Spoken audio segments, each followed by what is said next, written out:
Ground controls a major tom.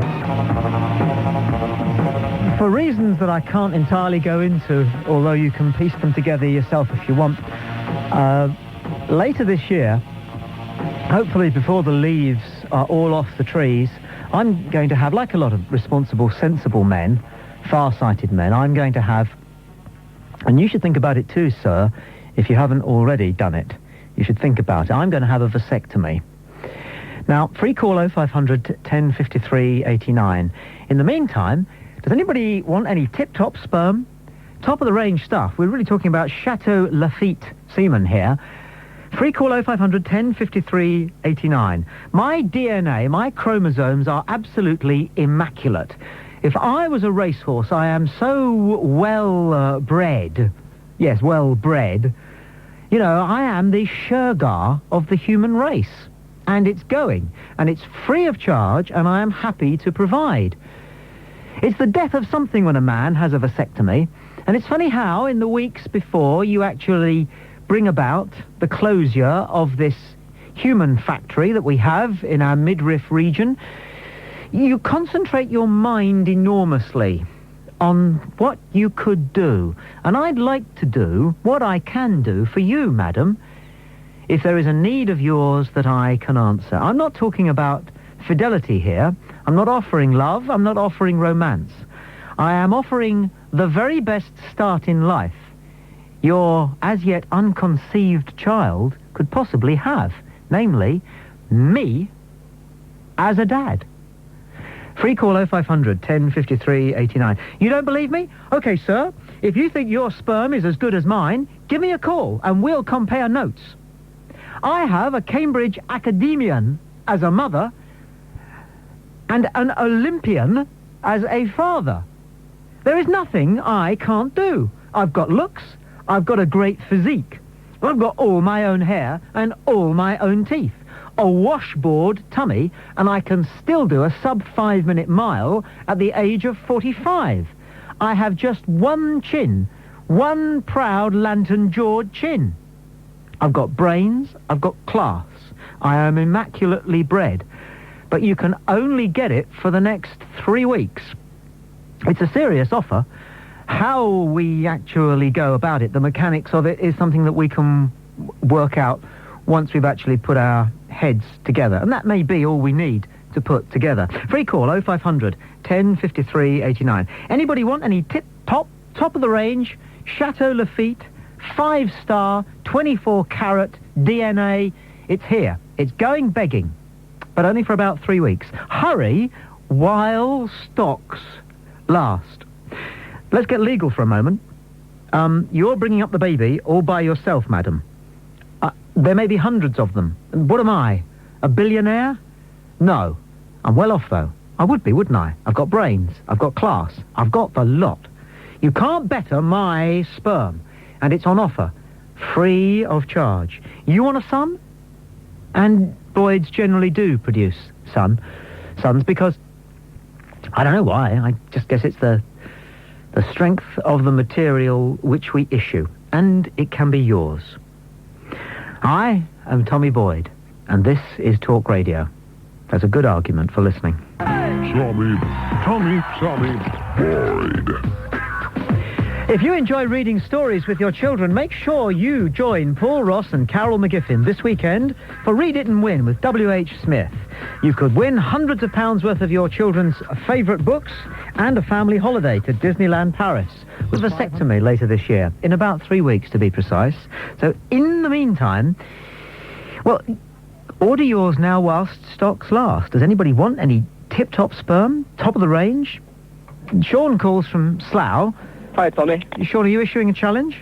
Well, I mean, we can compare sperm if you like, but first of all, I want to actually touch the hem of your garment and let you educate me. What actually happens when you have this operation? Where does the sperm go? When you ejaculate next, yes. When you next have sex after it, yes. What happens? What comes out? It's sperm-free.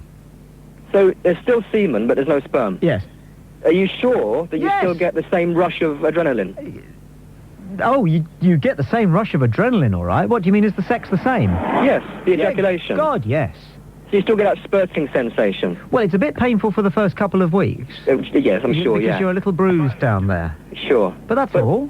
Are you sure that this is a I'm fact? certain that the sex is just as good. My dad was one of the first to have a vasectomy, and he told me that apart from one particular embarrassing moment, and then a little bit of pain, it's as good as ever it was. Okay, now I'm sure the sex itself, the penetration, the in and out is just as good. I'm talking about the ejaculation itself, the spurt. Yeah, you need a spurt. Well, no, I don't need one. I'm trying to urge you to actually not go through with this, Tommy. I'm looking out for you here. Why? I mean, like, didn't Nietzsche say, according to you, that you should hold on to your... Nietzsche? Didn't say something like you should hold on to your bodily juices as much as possible? They didn't have vasectomies in Nietzsche's day. But if you get rid of this, Tommy, then aren't you, like, shutting down something really natural inside yourself? I mean, you could be losing out in a big way, do you know what I mean? Well, quite possibly, Sean, but worried for you. I'm a great believer in giving everything a go, trying everything once, and I'm prepared to do it just for the experience. And you can and you can go back on it, I suppose. And I don't want any more children, and I don't like condoms. Okay. Okay. Well, talking about comparing stock anyway. Yes. I think maybe I could match you there, because my mother's got some kind of like Jewish blood inside her. Yeah. And my dad's great uncle was Michael Collins, who used to hide out at his mum's farm in Kilkellan in Ireland, away from the British Army. Yeah. So and he was of course a very clever man, a master of disguise, very spontaneous. I'm a very, very good-looking, intelligent young man. Yeah. And even though my flesh is growing older, my heart is infinitely young and will always be young. Yeah. And I've seen many things. I've created my own thought, like God. Have you created your own children yet? Not yet. Ah, well, you see... Not in this dimension. Not in this earthly plane. Not yet. Yes. I think you've been at the pochine there. Listen to me, boy. I can show samples. Yes, you've got your head start there. I'll give you that much. Yes, exactly. A head start. Very good. Well, could I order a portion then? No, you're not having any. Free call 0500 1053 89. I'm offering to create babies. I've only got 3 weeks left. But it is top-of-the-range DNA. It really is. It is top-class semen. Barnaby calls from Northampton. What do you want? Hello, I can beat your sperm, hands down. Hands down? Yeah. Hands down? Yep. What do you mean? Well, I can ejaculate at will. I had my semen tested by a laboratory, UCLA, in Los Angeles, America, California. Yeah. And they said, I don't understand it too well myself, but apparently they said I've got what they class in America as super sperm. Yes, in what respect? Well, it's got a life of its own, if you'll excuse the pun. It just comes out. I can be sitting on a bus. Yes. And my hands will be folded. Yeah. And all of a sudden, it will want to come up for air. Yes. And apparently, this super sperm makes for they first found it in racehorses, and it made for very good racehorses. Hmm. And you're giving yourself a real snow job here on your premature ejaculation, aren't you, Barnaby? Well, I never have sex because apparently it'll be a lethal combination if I have sex with the wrong kind of woman. And obviously I don't know like the genetic makeup of anyone I meet on a one-night stand, so I can't go out, and it's a problem really. I can't go out and have sex with anyone, but it may be useful. They but nobody's going to want you to have your babies, Barnaby, because they'll be worried that their children would turn into daydreamers like you. No. Well, they'd be very fast though. This is the worry. They'd be very quick, like the racehorses though. Free call 0500 1053 89. Valerie's on the line from Hampshire. Valerie, you're on Talk Radio. Good afternoon. Hello, Tommy. I don't want you to have it. A vasectomy? No, my husband had one. Yeah. And well, they were kind of new. And I think it psychologically upsets the woman. Because women go through the change of life, you see. And it's only a matter of time before they become redundant. And they need someone sort of to look up to in that field. I don't know how to put it, really. No, you don't, do you? No. No, not with my hands down, anyway. That's the first thing you've said that I've really understood. You... I can't keep my hands down, not like that bloke that was on... No. Oh, that was funny. Yes. And the one with the super sperm. Yes. Oh, he's priceless. What a breath of fresh air when nobody's supposed to have any. True enough. No, you mustn't have it. Can I ask you a question? Yeah. Was there any apparent difference? Oh, no, it's just the same. Between what he produced before and afterwards? Oh, no, it's just the same. It's just the same. We didn't want any more children. And I kept evacuating everything that I tried, and so I couldn't keep the coil in. I couldn't do anything right. No. And No. he had a vasectomy. But I don't know. There's no element of risk. I don't know what it is. Well, when you married your husband and decided to have children, did you ever Yes. look at your husband and think, I hope they aren't like him in as much as at all? I never even thought about it, to be Well, honest. maybe you should have done. Have your children turned out all right? Oh, they're wonderful. Oh, that's a relief. Oh, yes, they've got everything. But it was a bit of a shot in the dark, wasn't it? Yes, well, Is he I good was- Is he good looking, your husband? he used to be. Ah. He was a soldier. He knew more than I did. But, no, it's a very big decision, let me put it that way. Because the woman becomes redundant naturally. Yeah. It's a very big decision. Yeah. But I know condoms are a pain in the arse. And, Well, I mean a pain somewhere else, but, it's really a very big decision. thank you for... I know people who have had vasectomies, Yeah. and then their women have run into trouble down below, as they say, Yes? and they've had to have emergency hysterectomies, and it's completely put the Kibosh. kibosh on the vasectomy. You know, you've got to really think hard about this. Yes, thank you for your call. Free call 0500 10 53 89. It's 20 past 4. Global. Free call 0500 10 53 89. Or if you would like to set DHL a shout. Fax number again. Pam calls from Cambridge. Pam, Hello? semen for sale. Yeah, I want about a gallon. Pardon? I need about a gallon of it. You don't. An egg cupful will do it. No, I need a A gallon. teaspoonful. No, I definitely need a gallon. That was what that song was all about. Do you remember the band The Loving Spoonful? No, seriously, that's what it Yes, referred but to. yes, but you see, I mean, I've got three nannies to get in kids, 6 Cocker Spaniel bitches, and if there's any left over, I can use it as wallpaper paint. Now, do you know why I know more about artificial insemination than I wish I did? Tell me. I was at a party, and in the kitchen there was a girl, and I got chatting to her. And once I found out what she did, and I got her to tell me all about it, a crowd gathered. All men. She was an artificial inseminator. Was she really? Yes. She did cattle, horses.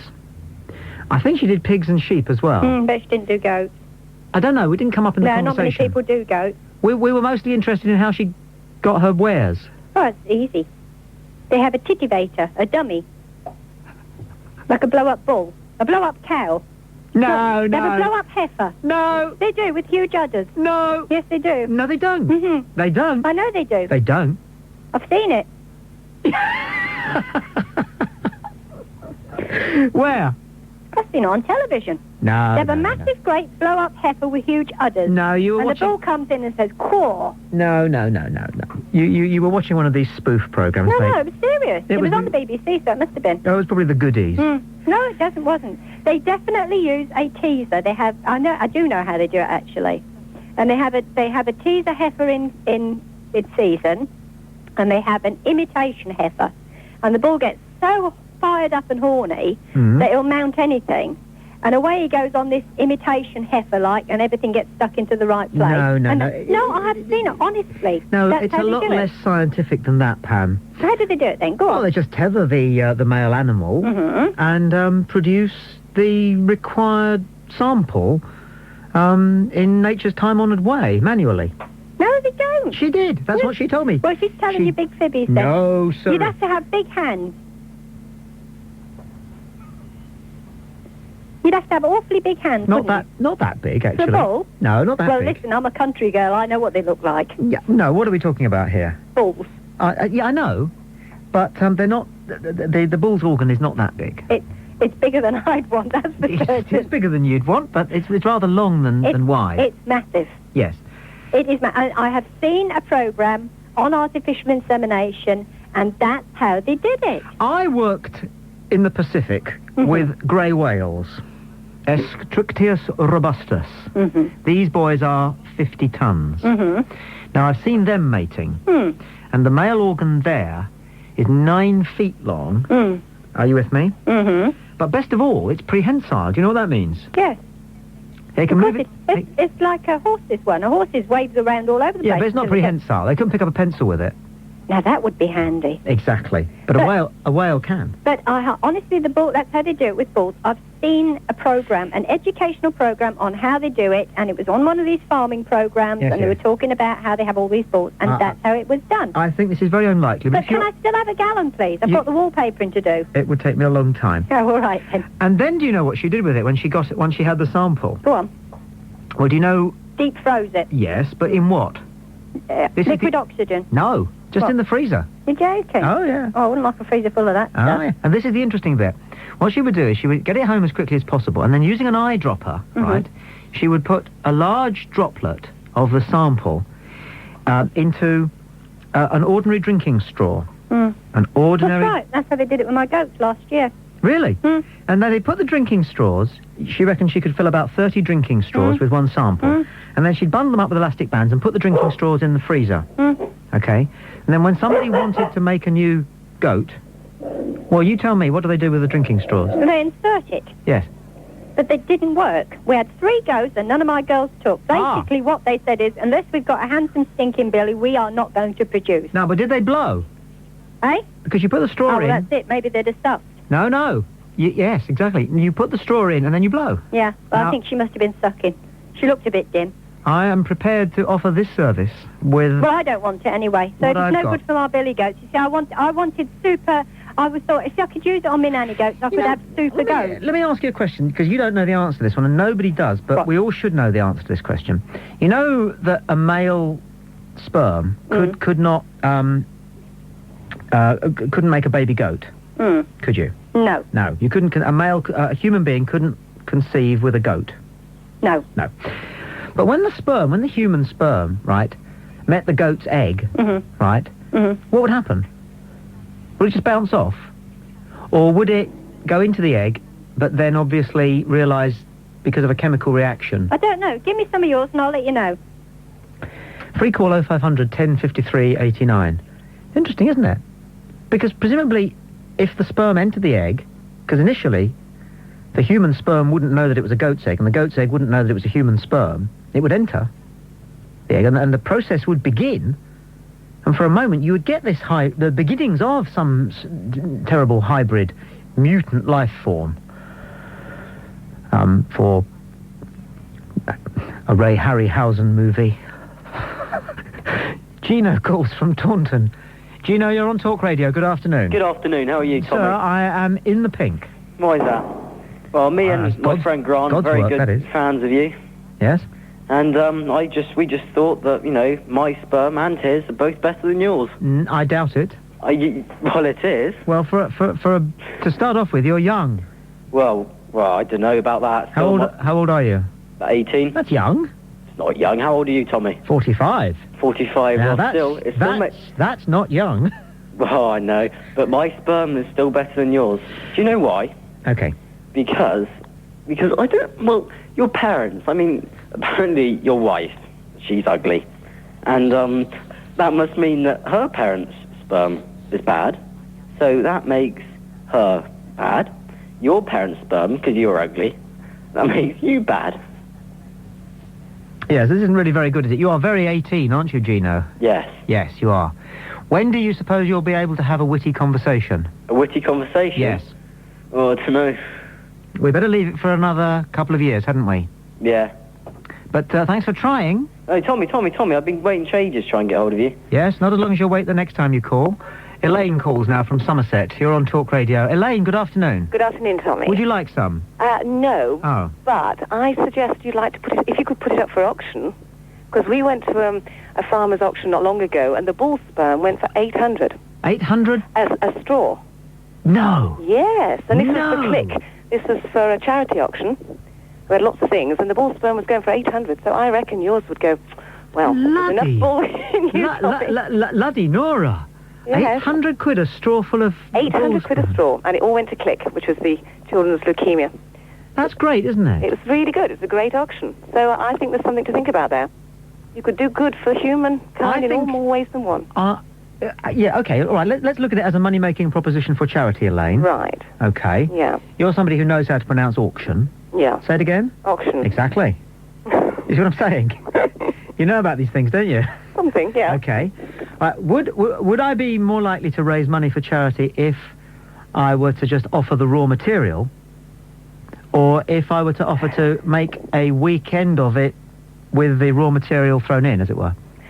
No. Ah. No. There's a thought. Yeah, it is a thought, but it's a bit messy, so I think, It is messy. Straight straw is probably better. Can I just say, it is messy, isn't it? It is. Can I, on behalf of mankind, apologise to womankind for it? Certainly, I think tissue should be on the national health. It's dreadful stuff, isn't it? Absolutely. Kleenex for all. Have you seen this new film, There's Something About Mary?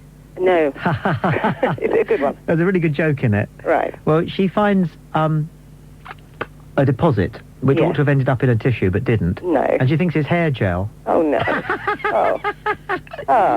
So she gives herself this really sort of... Slick back gloss, yeah. No, actually, it's a cute little quiff. Oh. Yes. Nasty. No, I know, it is, isn't it? Mm. There. It's supposed to contain a lot of zinc. Well, so I'm told, and lots of other minerals and vitamins, but there you go. Yeah, you wouldn't know, would you? I wouldn't know. I'm sorry. I wouldn't. Not really. No, I wouldn't dream of it. No, but anyway, auction it. Let's see how it goes. Thank you for your call. You're welcome. 800 quid a straw. But there, you see, she didn't balk at the idea. That is how it's done. Ordinary drinking straws, paper ones, just like you get in your milkshake. An eyedropper of the material into it, and then into the deep freeze it goes. It can stay in the deep freeze for months, and it lives. I'd worry about that, wouldn't you? Wouldn't you worry if you knew that once the sperm that made you, because you were once just a sperm. It's an extraordinary thought, isn't it? You. Yeah, you. Driving along or at home or whatever you're doing. You were once just a microscopic little wiggly thing with a tail. Eh? But if you've been frozen, supposing you've been kept in the freezer compartment of somebody's Frigidaire for 3 months, would it affect your personality? I'm not so shallow as to suggest that you would be a cold person, obviously, but would it damage you? And does it have any effect on the person that you are? Which sperm actually makes it to the egg first? We got round to talking about this because I, like a lot of responsible men, am intending to have a vasectomy later this year. So in the meantime, get it while you can. Anybody want some tip-top sperm? It really is top of the range semen, and it can be yours in whatever convenient form you prefer. Francine calls about Croydon. You're on Talk Radio. Hello, Francine. Good afternoon, Grace. I was just really pleased to start talking about the whales earlier on, and you were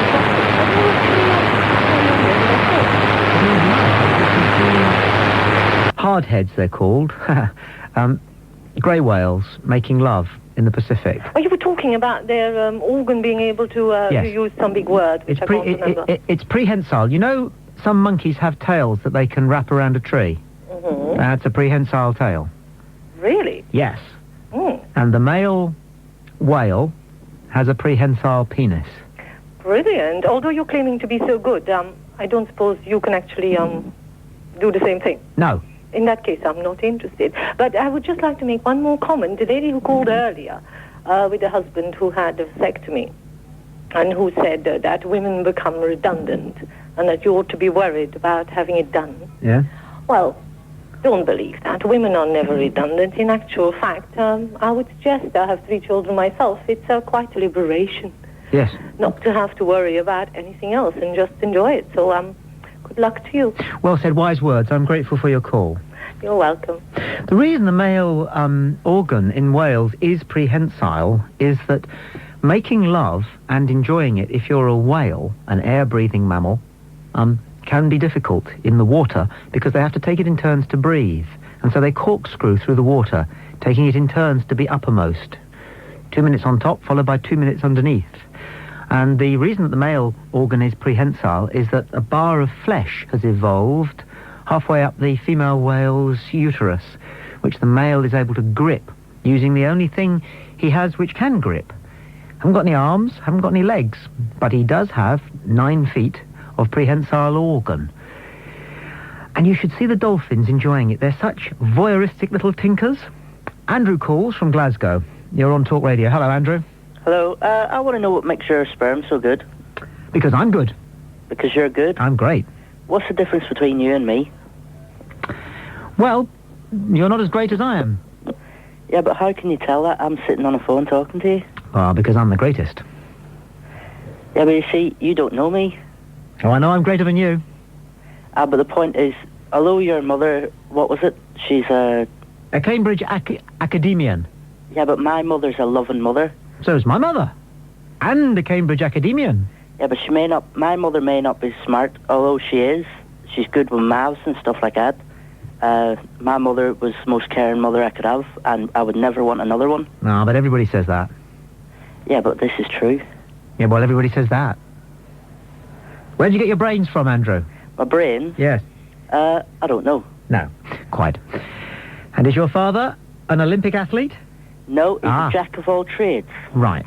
Well, if anybody wants the semen of somebody whose mother hasn't got any brains and whose father is a jack of all trades, then we know where you are. But my mother has got brains. Oh, I thought you said you didn't know where you got your brains from. Brains aren't hereditary. Brains aren't hereditary? Yes, No. I'm afraid they are. Everybody's got brains, no matter who you are. But some people have got more brains than others. So I've been told. Yes. Your IQ has nothing to do with your hereditary genes. Yes, it is. Oh. Yes. You see. So if your parents were, and I'm not saying they are, but in fact I'm sure they're not, but if one's parents were thick as 2 short planks, then in all probability you would be as thick as 4 short planks. Well, how can you say stuff like that, right? My mother might not be smart in some ways, but she's very smart. No, I wasn't saying your mother isn't streetwise or anything. And I wasn't referring to your mother when I said what I just said. Yeah. I'm just, I'm just saying generally. Generally. All right. Okay?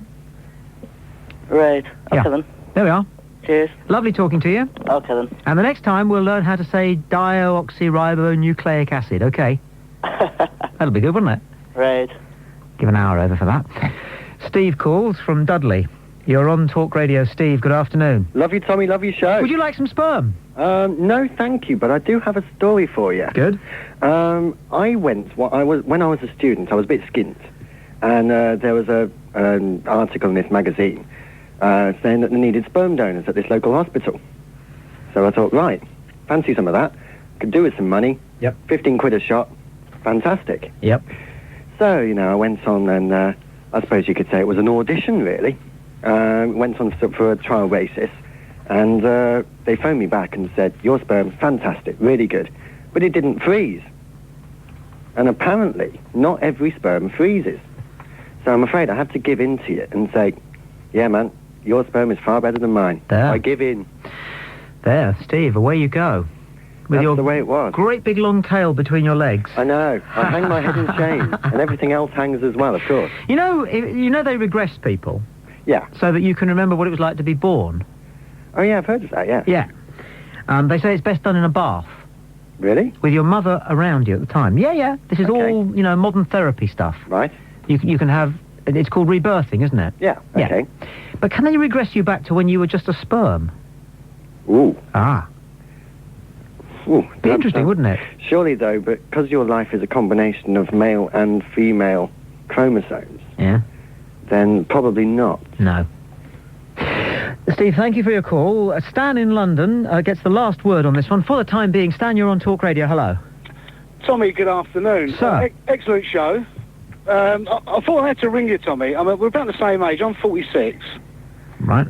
And I had a vasectomy about 7 or 8 years ago. I went through all the counselling, looked at the pros and cons, and as you were saying, being a responsible partner, had it done, and it was the biggest mistake of my life. And I seriously advise you not to have it done. Oh, well, I won't then. Do not believe all the macho men saying that there's no pain, it doesn't hurt. It does hurt, and it hurts a lot. Wow. I was actually laid up for 3 weeks after this little operation. I won't go into the graphic details. I'm sure a lot of your listeners want to know about it, but I just think they would, but we haven't got time, never mind. No, but as I say, don't even compensate having it done. It's just not worth it. It does affect your performance, your sex performance. I don't care what anyone says. It does affect lots of things. And when you look at the pros and cons of it all, your partner in time, a woman, will stop producing. It's just a natural evolvement of her makeup, whereas a man can still produce up to a ripe old age of, 80, 90. So if you look at that, as I say, it's just not worth it. It's just not worth it. Stan, thank you for your call. It's DHL time. Street Beat Symphony. We turn our attention to a pressing transport issue.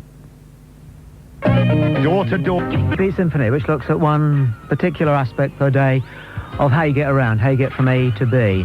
And let me tell you this, I wonder where you stand on this one. Let me tell you this is something that I think you're like me. This is something that upsets you and worries you whenever it happens. And it happens quite a lot. Happens to me every time I drive away from a football match and you get a kind of a gridlock of traffic. I'm sure it happens to you if you do a school run in the morning. I'm sure it happens to you if you motor at all, particularly Monday to Friday. Okay? It's this. You're in a snaking queue of traffic, which is inching forward perhaps 20 metres every 2 minutes. You're heading maybe for a junction, or maybe there's some road works, or it could be a level crossing or something. And to your left, just in front of you, is a little avenue leading out of a suburban estate. And there's a car waiting, and it wants to get into the queue of traffic that you are already in. And your heart starts to beat a little bit faster. Nobody's told you how to deal with this crucial piece of etiquette. Do you let that person in? And if you're that person, if you're waiting to exit from a little street and trying to break into a bumper-to-bumper queue of traffic, how do you do it? I'll tell you how you do it if you're a woman. You look demurely into the eyes of each of the male motorists who are queuing up past you, because the first or second of them will always let you in. It's easy for you, girls. But what about us blokes? How do we deal with it? Do you, listening to this, do you drive a lorry? Do you drive a Porsche? How do you do it? Some men are bold enough to actually insouciate themselves, to creep forward with their car so that they're almost forcing their way into the queue of traffic. We hate that, and yet we let them in, because they're imposing themselves on us, and we men actually just don't want to fight, don't want an argument. We're wimps. But what happens if you do let somebody in, out of the goodness of your heart, the politeness of your heart, and they go in front of you? You get a wave, almost always, don't you? No, always. You get a wave, and so you should. But then you move on another 50 yards, and there's somebody else who wants to break in to the queue of traffic. Somebody else who hopes that you're going to wave them in. But you've just waved somebody in. Are you like me? Do you worry about the bloke behind who's delayed just as much as you are but doesn't get any thanks for it? Isn't he going to begin to think that you're a bit of a wimp if you let somebody else in front of you? So is that the reason why you decide not to let that person in? And then you're stuck with a dilemma, aren't you? Because you're not going to catch their eye. So you stare fiercely ahead at the rear of the car in front. Free call at 0500 10 53 89. Motoring is stressful enough without none of us knowing exactly how we're supposed to deal with this particular trauma. I'm Tommy Boyd. This is Talk Radio. There's a good... And then there are the blokes, big blokes usually. There's probably 3 of them in the car. They're driving quite a big car, and they just look at you and point to where they're going to go, which is right out in front of you. Chris calls from London. It's a mess, isn't it, Chris, this business? Pardon me, sorry? It's a mess, isn't it, this business? Isn't it, though? Yeah. It really made me laugh. I know exactly what you're talking about. Yeah. I was just calling about 2 things not to do if this is of any help for people. When you're trying to pull out into traffic, which, funnily enough, is exactly what I'm trying to do now, and I've just learnt this through the hard way. Firstly, you must never, ever, ever have sunglasses on, because people do not let you in front of you if you're wearing sunglasses. Because really? I think that's true. I think that they think that you think you're cool wearing sunglasses, so they're not going to let this, in inverted commas, cool person in front of them. Yeah.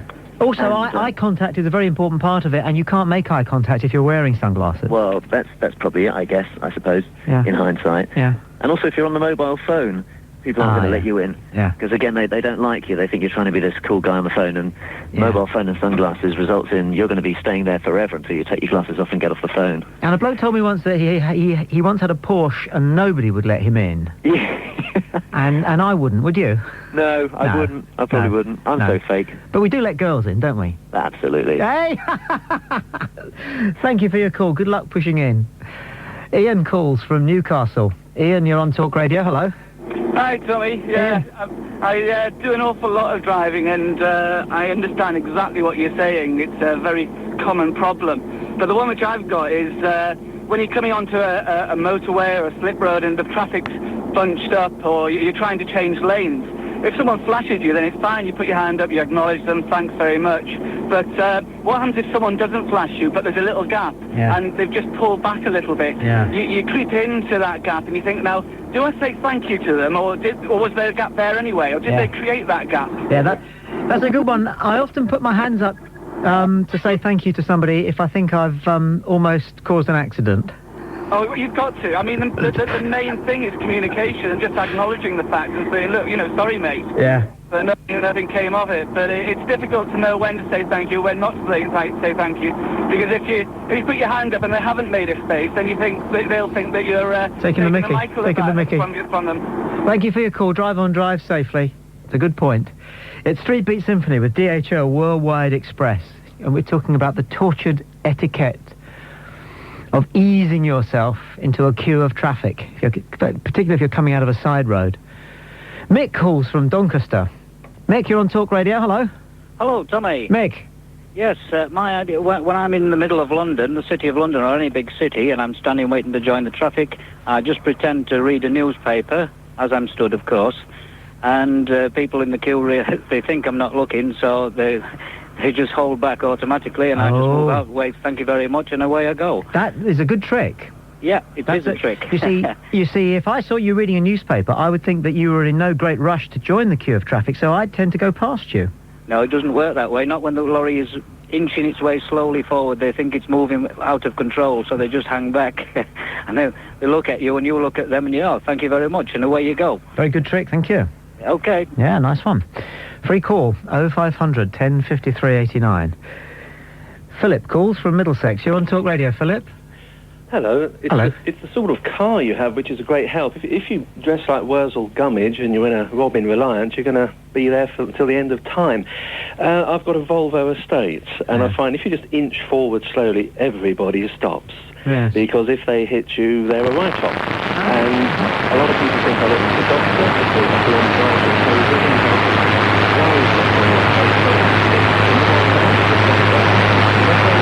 He's not being rude, but we're certainly going to let him in.